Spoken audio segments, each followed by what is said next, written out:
जब तुम सब कुछ दे दो और बदले में बस अनदेखा किए जाने का नोटिफिकेशन मिले, तो जान लो कि तुमने गेम के गलत नियम पढ़े हैं। क्या तुम्हारी हिम्मत है उस सच को सुनने की जो तुम्हारे गुस्से को शक्ति में बदल देगा, जो तुम्हें उस पुरुष में ढालेगा जिसे छोड़ने का सवाल ही नहीं बल्कि पाने की तड़प पैदा होती है। यह वीडियो उनके लिए नहीं है जो मिथकों से डरते हैं, ये उनके लिए है जो टूटकर फिर से किसी लौह खंभे की तरह खड़ा होना चाहते हैं। ज्यादातर पुरुष एक भ्रम के पीछे पूरी जिंदगी दौड़ते रहते हैं। वे यह मानकर चलते हैं कि अगर किसी स्त्री का प्यार, उसकी स्वीकृति मिल जाए तो जीवन सार्थक हो जाएगा। पर वास्तविकता यह है कि इस दौड़ में वे खुद को, अपना फोकस, अपना गौरव, सब कुछ गंवा बैठते हैं। नतीजा या तो टूटा हुआ दिल या फिर एक ऐसा संबंध जहां उनकी अस्मिता धीरे धीरे घुलती रहती है। और यह कोई नया दृश्य नहीं है। करीब 2 शताब्दी पहले एक विचारक आर्थर शोपेनहावर ने स्त्री के स्वभाव के बारे में कुछ ऐसी सच्चाइयां लिखीं जो आज भी उतनी ही प्रासंगिक हैं।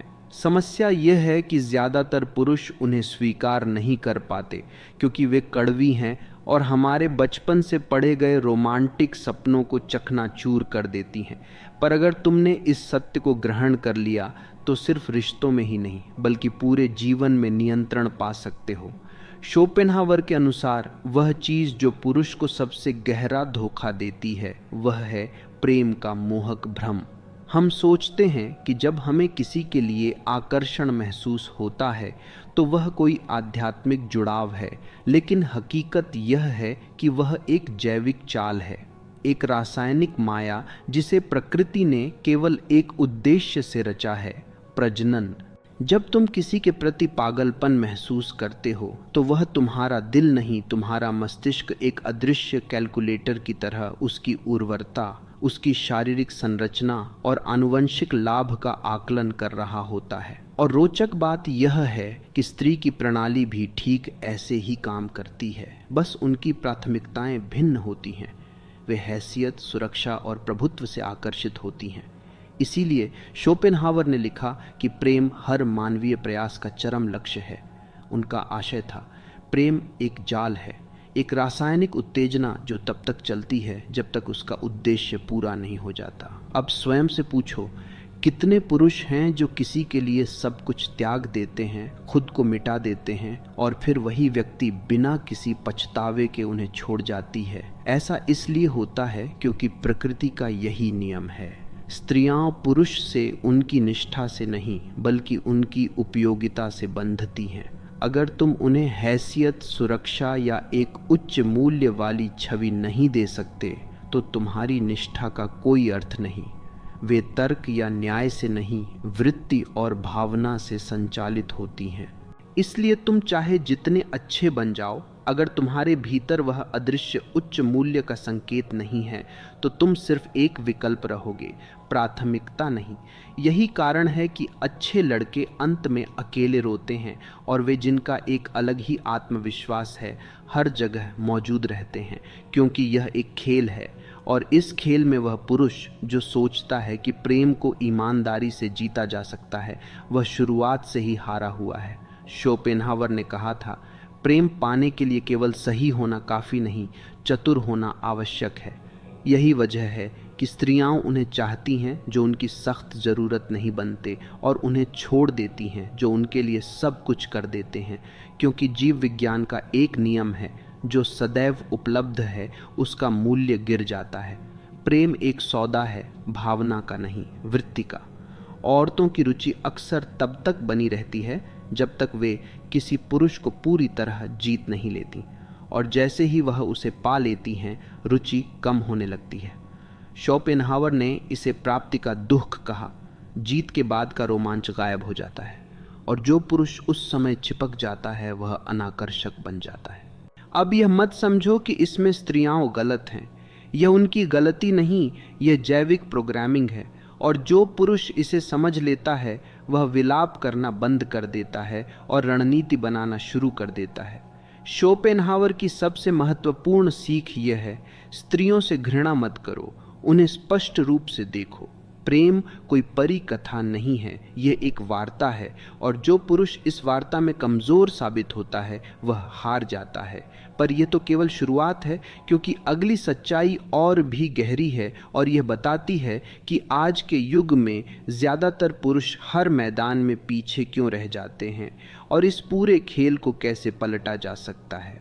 पर इसके लिए तुम्हें वह देखना होगा जिसे देखने से आज भी लोग कांपते हैं, क्योंकि सच ये है कि जिस रोमांटिक सूत्र को तुमने अपनाया है वह कभी तुम्हारे लिए बना ही नहीं था। अब सवाल ये है, अगर यह सब एक जैविक खेल है तो क्या इसमें पुरुष के लिए कोई नियम हैं जो उसे जिताएंगे? जवाब है हाँ, पर वे नियम वैसे नहीं हैं जैसा तुम्हें सिखाया गया है, क्योंकि जिस दिन से तुमने जन्म लिया उस दिन से तुम्हें वही कहानियाँ सुनाई गई हैं। एक अच्छा लड़का बनो, स्त्रियों का सम्मान करो, उनकी देखभाल करो, और अगर तुम सच्चे हो, वफादार हो, मेहनती हो तो एक दिन तुम्हें वह साथी जरूर मिलेगी। यही सबसे बड़ा भ्रम है। शोपेनहावर ने बहुत पहले देख लिया था, स्त्रियां किसी पुरुष को उसकी सच्चाई के लिए नहीं बल्कि उसके मूल्य के लिए चुनती हैं, और मूल्य हमेशा एक प्रतिभास है, जो दिखे वही बिके। इसीलिए आज डेटिंग ऐप्स पर 80% स्त्रियां शीर्ष के 20% पुरुषों के पीछे ही ध्यान देती हैं, क्योंकि उनकी वृत्ति उन्हें आदेश देती है केवल उच्च हैसियत वाले नर को चुनो। वह नर जो बाकियों से अलग दिखे, अलग चले, जिसका जीवन किसी स्त्री के इर्द गिर्द नहीं बल्कि स्त्री उसके जीवन का एक छोटा सा हिस्सा हो। तुम्हारी दुनिया बड़ी होगी तभी तुम उसमें प्राथमिकता बनोगे। और यही वह बिंदु है जो ज़्यादातर पुरुष नहीं समझ पाते। वे सोचते हैं और देखभाल और समय देने से शायद वह व्यक्ति उनकी ओर आकर्षित हो जाए। पर शोपेनहावर ने स्पष्ट लिखा, मृदु भाव पुरुष नहीं जीतते, क्योंकि वे एक कल्पना में जी रहे होते हैं, और यह कल्पना उसी क्षण चूर चूर हो जाती है जब वही स्त्री जिसकी तुमने उपासना की किसी ऐसे के साथ चली जाती है जिसे तुम हल्का, अविश्वसनीय समझते थे, पर वह उसमें कुछ देखती है जो तुम में नहीं था। प्रभु सत्ता, मुझे तुम्हारी आवश्यकता नहीं वाली मानसिकता, यह कोई चालाकी नहीं, एक शक्ति गति की है। जब तुम किसी को अपनी प्राथमिकता बना देते हो और वह तुम्हें सिर्फ एक विकल्प समझता है तो संतुलन हमेशा उसके पक्ष में रहेगा। इसीलिए शोपेनहावर ने प्राप्ति का दुख की बात की। जैसे ही कोई स्त्री किसी पुरुष को पूरी तरह पा लेती है और वह पुरुष उसे प्रभावित करने के लिए खुद को खो देता है, उसका आकर्षण समाप्त होने लगता है और तुम सोचते रह जाते हो, मैंने तो सब कुछ किया, फिर भी वह क्यों चली गई? वह इसलिए गई क्योंकि उसने तुम्हें जीत लिया था, और जीत के बाद जीव विज्ञान कहता है अब अगले की तलाश करो। और यही वह खेल है जिसे तब तक नहीं समझ सकते जब तक तुम यह मानते रहोगे कि प्रेम कोई स्थायी पुरस्कार है। क्योंकि शोपेनहावर ने कहा, स्त्रियां दुर्बल नहीं होती, वे सहज रूप से रणनीतिक होती हैं, और इस रणनीति की सबसे खतरनाक बात यह है कि वह दिखाई नहीं देती, क्योंकि स्त्रियां खुले युद्ध में नहीं लड़ती। उनका वास्तविक हथियार है भावनात्मक प्रभाव। वे हावी नहीं होती, वे वास्तविकता को मोड़ देती हैं। वह तुम्हें ऐसा महसूस करवाती हैं कि जो तुम कर रहे हो वह तुम्हारा ही विचार था। इसीलिए आज के पुरुष अक्सर भ्रमित रहते हैं। उन्हें लगता है सब ठीक चल रहा है, पर वास्तव में वे हर परीक्षा में असफल हो रहे होते हैं। उन्हें पता ही नहीं चलता कि कब उन्होंने समर्पण की परीक्षा खो दी, कब अपना ढांचा तोड़ दिया, कब आवश्यकता से अधिक निवेश कर दिया। और जब तक उन्हें समझ आता है तब तक वे भावनात्मक रूप से सूख चुके होते हैं और स्त्री की रुचि समाप्त हो चुकी होती है। शोपेनहावर ने इसे दुर्बल की विजय कहा। जो कमजोर दिखता है वही वास्तव में सबसे अधिक नियंत्रण रखता है। इसीलिए जब कोई स्त्री रोती है, दोषारोपण करती है, स्नेह रोक देती है या तुलना करती है, तो वह सब यादृच्छिक नहीं होता।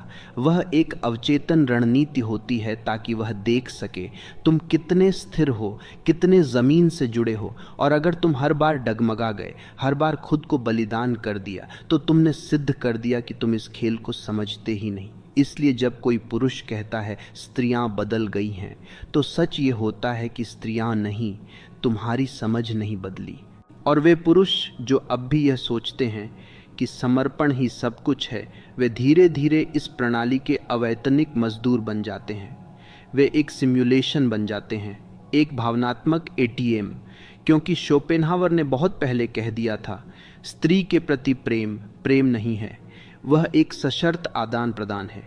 और अगर तुम्हारा मूल्य गिरता है, चाहे धन में, हैसियत में या आत्मविश्वास में, तो यह आदान प्रदान रद्द हो जाएगा और तुम यही कहते रह जाओगे, मैंने तो सच्चा प्यार किया था।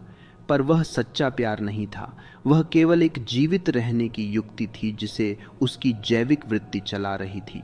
और जब तक तुम इसे नहीं समझोगे तब तक हारते रहोगे। इसलिए आज का पुरुष अगर वास्तव में आगे बढ़ना चाहता है तो उसे यह खेल समझना होगा, और यह भी कि यह खेल सिर्फ जीतने के लिए नहीं बल्कि खुद को खोने से बचाने के लिए है। अब सवाल यह है, अगर यह सब कुछ इतना गहरा, इतना जाल जैसा है, तो कोई पुरुष इससे बाहर निकल कैसे सकता है? क्या कोई रास्ता है कि तुम इस मोह, इस भ्रम, इस आकर्षण से स्वयं को मुक्त कर सको? तो जवाब है हाँ, रास्ता है, पर वह सरल नहीं है। वह रास्ता आत्मनिर्माण से होकर गुजरता है, खुद को पुनः गढ़ने से। शोपेनहावर ने स्पष्ट लिखा था, जब तक पुरुष स्त्री के आकर्षण में फंसा रहेगा तब तक वह कभी भी स्वतंत्र नहीं हो सकता, क्योंकि उसका मन, उसकी ऊर्जा, उसकी दिशा, सब कुछ किसी और के हाथ में रहेगा। और यही कारण है कि आज के लाखों युवक हर दिन दुखी होते हैं, टूटते हैं, भटकते हैं, क्योंकि उन्होंने अपनी सारी आशाएं एक स्त्री की स्वीकृति से बांध दी थीं। पर वह स्वीकृति कभी स्थायी नहीं होती। शोपेनहावर कहता है, स्त्री की पसंद बदलती है, उसका आकर्षण बदलता है, उसका व्यवहार बदलता है, पर अगर तुम बदलते हो तो तुम्हारी पहचान ही मिटा दी जाती है। इसलिए पहला कदम है अपनी शक्ति वापस लेना। तुम कौन हो, तुम्हारा मूल्य क्या है, यह तुम स्वयं तय करो, न कि कोई स्त्री, न समाज, न कोई संबंध। जो पुरुष यह तय करता है कि वह किसके साथ रहेगा और किसके साथ नहीं, वही वास्तविक पुरुष है। बाकी सब याचक हैं, और याचक कभी राजा नहीं बन सकता। दूसरा कदम है आकर्षण की प्रकृति को समझना, यानी जो चीज़ तुम्हें बार बार खींच रही है वही तुम्हें बांध रही है। अगर तुम्हें किसी के बिना चैन नहीं मिलता, अगर उसकी बातों, तस्वीरों या हंसी से तुम विचलित हो जाते हो, तो समझ लो तुम्हारा नियंत्रण उसके हाथ में है। और शोपेनहावर ने कहा, जब तक तुम्हारी सुख दुख की चाबी किसी और के पास है तब तक तुम एक दास हो, चाहे तुम कितने ही बड़े नाम क्यों न बन जाओ। तीसरा कदम है अपने उद्देश्य को स्त्री से ऊपर रखना। शोपेनहावर का मानना था कि जो पुरुष अपना लक्ष्य केवल विवाह या स्त्री सुख में देखता है वह सबसे दुर्बल पुरुष है, क्योंकि उसका जीवन केवल प्रजनन और सेवा तक सिमट जाता है। पर जो पुरुष अपना समय, अपनी ऊर्जा, अपनी चेतना किसी महान कार्य में लगाता है, चाहे वह कला हो, ज्ञान हो, साधना हो या सृजन, वह स्त्री के आकर्षण के परे चला जाता है, क्योंकि तब स्त्री उसके लिए लक्ष्य नहीं, केवल एक पड़ाव बन जाती है। और ऐसा पुरुष स्त्रियों को भी एक विशेष ऊर्जा के रूप में दिखाई देता है, आत्मनियंत्रण की ऊर्जा, शांति की ऊर्जा, एकाग्रता की ऊर्जा। पर यह ऊर्जा तब तक नहीं आती जब तक पुरुष अपनी शक्ति बाहर बांटता रहता है, बातों में, भावनाओं में, कल्पनाओं में, और सबसे अधिक एक विशेष आदत में। क्योंकि शोपेनहावर ने कई स्थानों पर यह बात कही, जो पुरुष अपने वीर्य को व्यर्थ गंवाता है वह अपनी आत्मशक्ति को खो देता है, और जो आत्मशक्ति से खाली हो चुका हो उसके पास स्त्रियों को देने के लिए कुछ नहीं बचता। इसीलिए स्त्री उसे छोड़ देती है, चाहे वह कितना भी प्यार करे। इसलिए चौथा और अंतिम कदम है इस आदत को समझना और उस पर नियंत्रण पाना, क्योंकि यही वह मूल स्रोत है जहाँ से स्त्री की शक्ति प्रवाहित होती है, और यही वह स्थान है जहाँ से पुरुष की पराजय प्रारंभ होती है। और अगर तुम यहाँ विजयी हो गए तो तुम हर क्षेत्र में जीत सकते हो।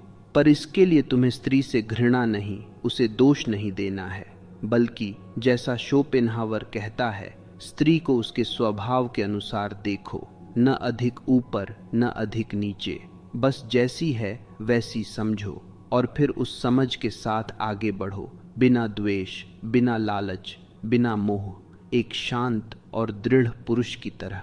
और जब तुम ऐसा बन जाओगे तब तुम किसी स्त्री को खोने से नहीं डरोगे।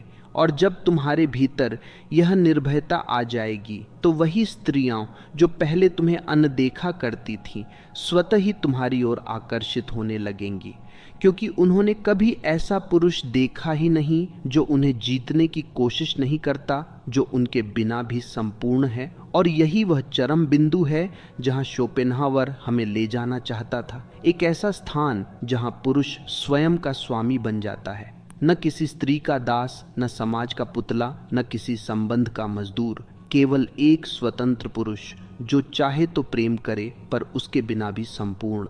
इस वीडियो ने अगर तुम्हारी आंखें खोली हैं तो लाइक बटन दबाना मत भूलो। ये हमें माइंडसेट मास्टरी पर ऐसी और गहन सामग्री बनाने के लिए प्रेरित करता है। साथ ही कमेंट में बताओ तुम्हारे लिए सबसे कठिन सत्य कौन सा था।